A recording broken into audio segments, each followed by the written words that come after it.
Welcome to the Human Reboot Protocol. Beautiful human. I'm so glad you're here. However you have arrived is perfect. I imagine that you might have arrived here because you have issues with dysregulation or someone in your life has issues with dysregulation. And I just want to reiterate that that is normal. We all have issues with dysregulation. So you're in the right place and you're not alone. Today, I'm going to be talking about why your nervous system feels broken. Spoiler alert, like I just said, it's not broken, but it's natural that it might feel broken in our modern age. And I'm going to introduce you to my 3R protocol, which is going to change how you handle everything. Ready? All right, here's the deal. Your nervous system is like 200,000 years old, give or take a couple thousand years. Seriously, though, like maybe not your actual nervous system, but the type of nervous system that you have, this type of wiring has been around a long time, and it was designed for maybe 150 max relationships, the occasional predator. And now we've got this infinite scroll. We've got AI chatbots. We've got notifications that never stop. Speaking of all that, on a scale of 1 to 10, if you had to rate how you're doing right now emotionally on your emotional fitness scale, 1 being really crappy, about as crappy as I can imagine being, and 10 being amazing, about as amazing as I could imagine being, and of course the whole scale in between. Just give yourself a rating on that scale of 1 to 10 right now. Check in with yourself. This is something that we'll be doing often in this course because building that self-awareness has been shown to help gain a sense of control over over our emotions in total. Also, I want you to have something to compare to when you check in later and see if this course has moved you on that scale in any ways. Your amygdala can't tell the difference between a saber-toothed tiger, as the saying goes, and a passive-aggressive email. Can't it, though? I think it can. That's as the saying goes, and the point is valid even if the specifics aren't, because both can trigger that same danger, react, survive instinct in the amygdala. And even if your logical brain thinks, oh no, they're not the same, your emotional brain and the neurochemistry that goes along with it can be triggered exactly the same way. So, fun fact, your stress response happens in about 0.07 seconds, so less than 1/10 of a second, and your thinking brain takes a whole half a second to catch up. So you're literally reacting before you think, and that's not a character flaw, that's evolution. That's built in so that you can run from that saber-toothed tiger before you think, oh, is that a nice kitty or a saber-toothed tiger? Or, how strong am I feeling today? None of those things.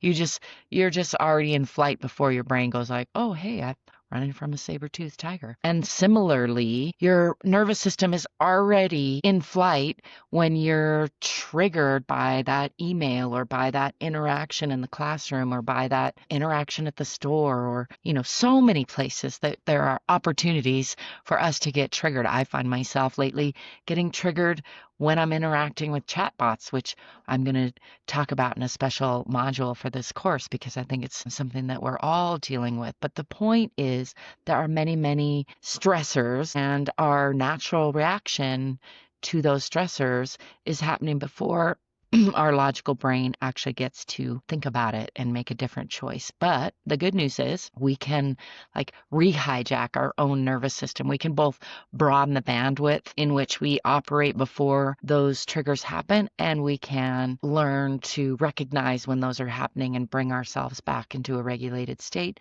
more quickly using science. When I say science, what I mean is what we've discovered through the scientific method of inquiry.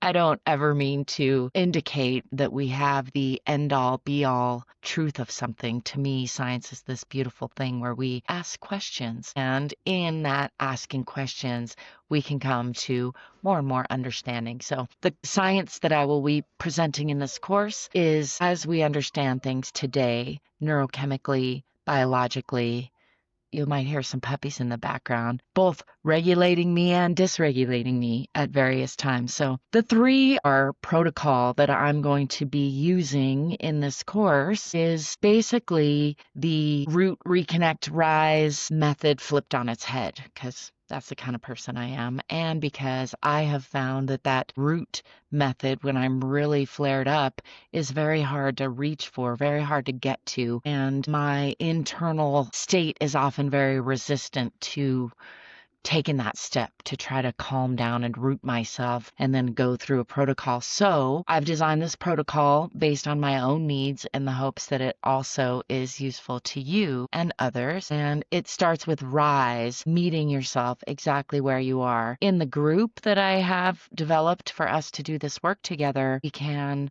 play with maybe even exaggerating these emotions that we dig up. And I have some tools for helping you get a little deeper in, underneath what your emotions, what's triggering various emotions. But in the heat of the moment, so to speak, when you're actually triggered, you're not going to want to or be able to do that deep dive. And it's not a good idea to exaggerate it intentionally necessarily, unless it's in that absurd way that makes you laugh and helps dissipate it all, which can be very useful.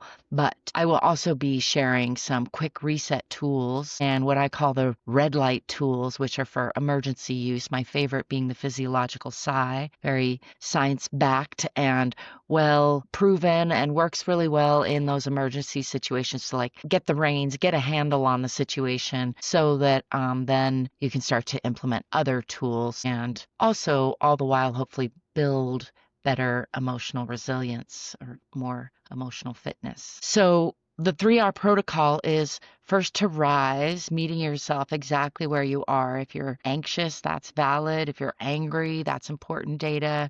If you're numb, that's totally just information as well. And it means seeing clearly without judging yourself where you are and accepting responsibility, basically deciding that you're going to accept where you are and recognizing where you are, becoming aware of it and really inviting it in, as I said. And sometimes you're going to exaggerate it, but not in a way that's going to make it worse, in a way that's going to help you see that it's a natural part of you, that it's valid, that it's okay, and that as soon as you give it that safe space, it can dissipate, it can discharge all that extra energy that you've built up for whatever reason, which again is natural. So it's about recognizing what's happening in your body right now. And I have some playground videos that you can find in the Quick Reset library where I will help demonstrate a few different Rise protocols or guide you through some movement, some sound, some techniques that you can use, again, both in the moment of breaking down or melting down or overwhelm and also over time to help build that resilience. So the second R is Reconnect, and that is about going broad. It's about remembering your big why, what I call your big why, which could be an external big why, like your purpose. It could be your internal big why, like I went through some big, severe health crises, and I have learned to just not merely, but to solely, firstly, focus on my own self-love, my own worthiness, taking care of this body and this life, because that is the first sole thing that I have to do in this life. So everything else, remembering that everything else is secondary, which isn't the frame that I used to operate from, by the way. And it's fine if that's not the frame that you currently operate from, I will also say. So reconnecting could be about reconnecting to your ancestors, remembering who had to survive so that you could be here. It could be about reconnecting to the children or your future children or other people's children, those children who are watching us model the kind of humans that we want them to become. It could be about the work that only you can do, some special talent or gift that you have. It could be about something that's even beyond words, but is a feeling. But the point of it is that it's reconnecting to that thing that is bigger than you, bigger than just you, or bigger than this moment. And then rooting, the third R, is about coming back to yourself, coming back to earth, re-anchoring to your body, to the ground beneath you, to the sky above us, using all of your senses as anchors. And I have, again, a series of quick resets and various playground techniques and tools that you can use to help become more stable and become that stable point when everything else is spinning around you. Then you can reverberate that calm stability out in ripples into the chaos that you may step into without the chaos rippling into you. So each module has at least 3 parts. There are also some extra PDFs, but there will be a regular lesson like this talking head lecture type of lesson where I will try to be always rooting the lesson in sensory awareness and in science. And then I will do a separate deeper dive into the sciencey stuff, the science corner, where I will share more of the research behind the tools and techniques for those of you interested in that. And then I will also have a section that I'm thinking of as the playground, where I will demonstrate these techniques. And that's where you will find your quick reset library and some scenario specific tools that I will be continuing to create in response to whatever you and other students tell me is needed, basically. So, if you are stuck in traffic, there'll be a reset for that. If you have a difficult conversation coming up tomorrow and you need to set your mind straight, we'll have some guidance for that. If you can't sleep, I got you covered. So here's the thing also that I want to stress now and again, that everything in this course can be adapted. There's not one right way to do any of this. I'm going to be sharing the science so that you can have an understanding. I'm going to be demonstrating how I do these things. That's not the only way to do them. And so I encourage you to make them your own. If you are limited in your movement for any reason, just adapt any of the things that I'm doing to suit your own needs. If you are super sensitive to the sensory stuff, just dial it back. Don't use all of it, or don't use it as intensely as I may demonstrate. If you hate visualization, just skip those parts. So if you're feeling like your brain is just different, just be assured that it is perfect exactly as it is, no matter, even if it is very, very different.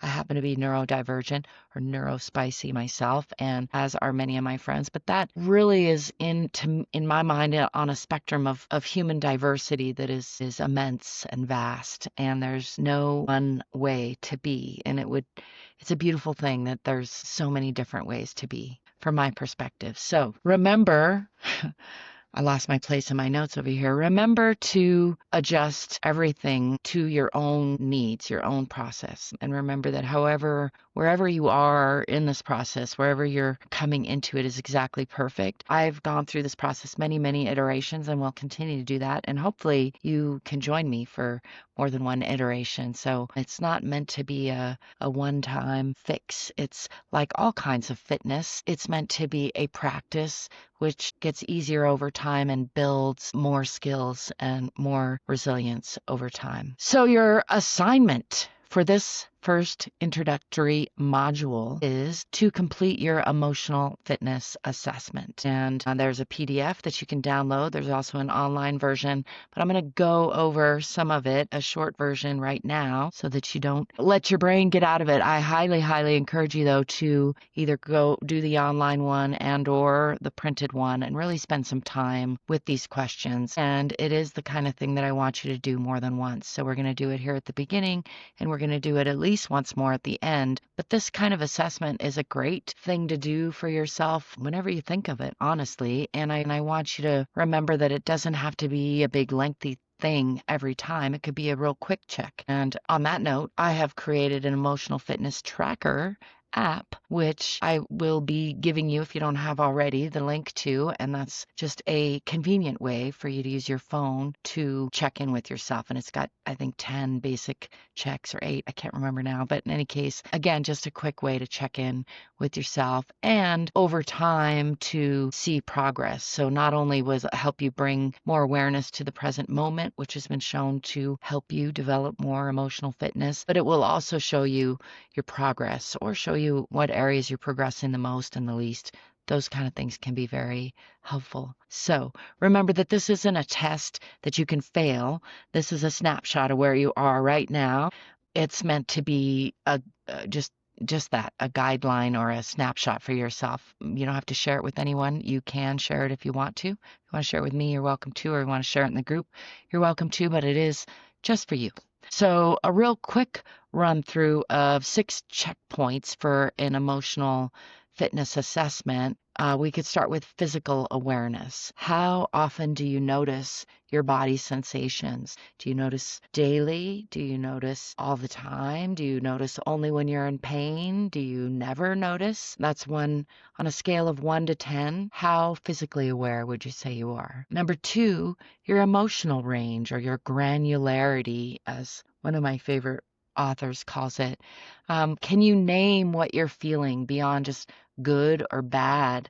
Do you have words for the in-between stages or the nuanced or the more granular descriptions? On a scale of 1 to 10, how granular would you say your emotional range is? Like 1 would be just sad and mad, angry maybe, and then 10 would be a myriad of complex emotional, nuanced emotions. And by the way, that doesn't necessarily mean that that's better, although the sweet spot is more in that direction, I think. On with number 3, a stress response. On a scale of 1 to 10, what happens when you're triggered? Do you go straight into a fight or flight or freeze or fawn or all of the above? That isn't really a scale of 1 to 10 question, isn't it? Is it? But the point is just to self-reflect on that. What is your go-to stress response? Do you have one? If you don't know, then start to notice, start to pay attention to that. So and take a guess for now if you're doing this assessment at the start. Don't overthink these things. Like, it's good to reflect, and then it's also good to not overthink them. There's no wrong or right answer, just for you to check in with yourself. So keep that in mind. Number 5, support systems. What tools do you currently use and what helps you regulate? So do you have people or pets in your life? Do you have methods and strategies or routines that you already use? On a scale of 1 to 10, how would you say the health of your support system is today? And then number 6, your capacity awareness. So do you know when you're getting full before you overflow? If you have a bandwidth that's your operating bandwidth, do you like after you've spilled over that threshold of overwhelm or after you've plummeted below the threshold of shutdown, or are you able to notice when you're starting to approach those lines and stay mostly in between those thresholds of overwhelm and shutdown? For me, building emotional resilience is about expanding that bandwidth and building the awareness so that I'm not tipping over those thresholds as often. It doesn't mean I never do, but it means I don't do it as often and that I'm able to hold a lot more before I go over those thresholds, and that I know the tools to get myself back into my capacity range. As I said, hopefully before I go spill over the threshold, but even if I've spilled over, then how to recognize that and get myself back quickly instead of spiraling into the pit of despair, as I call it sometimes, just because it's fun to say. So that's your emotional fitness assessment right now. And like I said, please do download the paper one or go do the online one and give yourself a little more time to go through it. But in case you don't, there you have a little check. The science here. We're going to get more into the science in my deep dive science-y video, but I just want to mention that there's something amazing going on here. The moment you start paying attention, you're already changing your brain. So what we just did just now by me sharing those 6 emotional fitness assessment characteristics and you thinking about it, even if you had some resistance, that has been a step in you changing your brain. Your brain is already starting to map out its own patterns and you're already making progress. So, yay, give yourself a little pat on the back. Put your hand in the air, turn your hand around, give yourself a pat on the back. This is called the observer effect in neuroscience. And when you name an emotion, your prefrontal cortex lights up and your amygdala calms down. Brain imaging shows that this happens within 1.5 seconds. Just by saying, I'm anxious, you're already less anxious. I want to add a little pinky finger asterisk that not if you're like obsessively repeating it, I'm anxious, I'm anxious, I'm anxious, because you could probably make yourself anxious that way. But if you're not sure, you're just having a lot of emotion and then you label it by saying, oh, I realize I'm anxious, and you say that out loud, that can help dissipate that anxiety. So important nuances all the way through science. When you track patterns, you activate your hippocampus. I want to put extra letters in that word, and it already has a lot of words. It's a whole hippocampus. Your brain's pattern recognition center is your hippocampus. It starts predicting. We usually crash at 3 p.m., and this creates an opportunity for intervention. Fun fact, people who track their moods for just 1 week show 15% improvement in emotional regulation. Not from doing anything different, just from noticing. You're literally already succeeding by being here, as I said already. I am going to share some tools in a different video, so let's just get to an assignment recap, and then I will sign off and let you get to the next video for the deep science-y dive. Your mission, should you choose to accept it, is to complete the emotional fitness assessment. Remember that it's data, not judgment. Number 2, to start tracking your emotional fitness, even if it's just a morning, rating on a scale of 1 to 10, 6 to 10, chest tight, whatever is perfect. If you want to use the emotional fitness tracker app that I developed, I would love that. It's completely private. None of those results go anywhere but to you unless you choose to share them with someone. And you're welcome to share them with me if you want some extra accountability. And you're also welcome to share them in the Human Reboot Camp community group.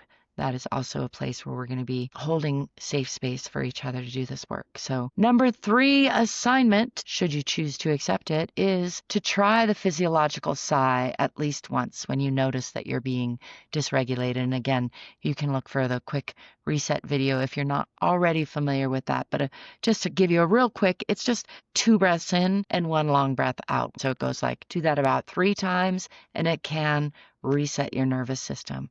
You might find, I find it makes me yawn a lot of times, even just 1 time. And that's a good sign that it is resetting your nervous system. It does that by way of your vagus nerve, by the way, which we'll be talking more about. But for now, I am going to remind you once again that you don't have to be good at this. You just have to start. By watching this video, you've already started, so congratulations. Remember that you're not broken. You're human. You have ancient wiring in your nervous system, and you're navigating modern chaos. So it's actually incredible. You're doing an incredible job. The fact that you're here says a lot about your intentions to do an even better job. And for that, I commend you. I celebrate you. I congratulate you. I'm excited for you, and I'm here to support you. So don't hesitate to reach out if you have any questions or if there's anything that I can do to help you on this journey. The next video is going to do a deeper dive into the sciencey stuff, as I already mentioned. And so I will see you in that next video. Beautiful human. Till next time, stay beautiful. Remember to breathe and smile.